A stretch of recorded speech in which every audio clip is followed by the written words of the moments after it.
ಯಾರೆಲ್ಲ post graduation with BEd ಅಲ್ಲಿ ಮಾಡಿದ್ದೀರಾ ಅವ್ರಿಗಾಗಿ ಈ ವಿಡಿಯೋ. ಜ್ಞಾನ ಅಕಾಡೆಮಿ ಅನ್ನೋ ಒಂದು ವಿದ್ಯಾಸಂಸ್ಥೆಯು ಟೀಚಿಂಗ್ ಪೊಸಿಷನ್ಗೆ ಹೈರಿಂಗ್ ಮಾಡ್ತಾ ಇದೆ. ಇವಾಗ ಓಪನ್ ಪೊಸಿಷನ್ ಬಂದುಬಿಟ್ಟು science in biology, chemistry, physics, English, mathematics, computer science and IT. ಈ ಜಾಬ್ಗೆ ಅಪ್ಲೈ ಮಾಡೋದು ಯಾವ ಥರ ಅಂದರೆ, ಟೈಮಿಂಗ್ಸ್ ಬಂದುಬಿಟ್ಟು 9 ಗಂಟೆಯಿಂದ 3 ಗಂಟೆ ಇರುತ್ತೆ. ವಾಕಿನ್ ಇಂಟರ್ವ್ಯೂ ಇರುತ್ತೆ. ವೆನ್ಯೂ ಅಂದರೆ ಲೊಕೇಶನ್ ಬಂದುಬಿಟ್ಟು ಜ್ಞಾನ ಅಕಾಡೆಮಿ ಅಂತ ಇದೆ. ಇಮೇಲ್ ಇನ್ಫಾರ್ಮೇಷನ್ ಕೊಟ್ಟಿದ್ದೀನಿ, ಹಾಗೆಯೇ ಕಾಂಟ್ಯಾಕ್ಟ್ ನಂಬರ್ ಸಹ ಇದೆ. ಹೆಚ್ಚಿನ ಮಾಹಿತಿ ಏನಾದರೂ ಬೇಕಿದ್ದರೆ ಆ ಕಾಂಟ್ಯಾಕ್ಟ್ ನಂಬರ್ಗೆ ಕಾಲ್ ಮಾಡಿ ಹೆಚ್ಚಿನ ಮಾಹಿತಿ ತಿಳ್ಕೊಳ್ಳಿ. ಯಾರದೆಲ್ಲ ಪೋಸ್ಟ್ ಗ್ರಾಜ್ಯುಯೇಷನ್ ಕಂಪ್ಲೀಟ್ ಮಾಡಿಬಿಟ್ಟು ಕೆಲಸ ಹುಡುಕ್ತಿರೋರು ಈ ಜಾಬ್ಗೆ ಅಪ್ಲೈ ಮಾಡಿ.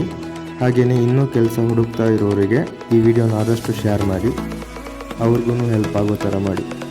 ಕೆಲಸಕ್ಕಾಗಿ ಯಾರೂ ನಿಮ್ಮ ಬಳಿ ಹಣ ಕೇಳುವುದಿಲ್ಲ. ಯಾರಾದರೂ ಆ ರೀತಿ ಹಣ ಕೇಳಿದರೆ ಯಾರಿಗೂ ಕೊಡಬೇಡಿ. ಅದೊಂದು ದೊಡ್ಡ ಹಗರಣವಾಗಿದೆ. ಜಾಗರೂಕರಾಗಿರಿ. ಇನ್ನೂ ಹೆಚ್ಚಿನ ಜಾಬ್ಸ್ ಅಪ್ಡೇಟ್ಗಳಿಗಾಗಿ ಈ ನಮ್ಮ ಚಾನಲನ್ನು ನೀವು ಈಗಲೇ ಸಬ್ಸ್ಕ್ರೈಬ್ ಆಗಿ. ಯಾರೆಲ್ಲ ನಿಮ್ಮ ಫ್ರೆಂಡ್ಸ್ ಗ್ರೂಪಲ್ಲಿ, ಫ್ಯಾಮಿಲಿಯಲ್ಲಿ ಜಾಬ್ ಹುಡುಕ್ತಿರೋರಿಗೆ ಈ ವಿಡಿಯೋನ ಶೇರ್ ಮಾಡಿ. ಧನ್ಯವಾದಗಳು.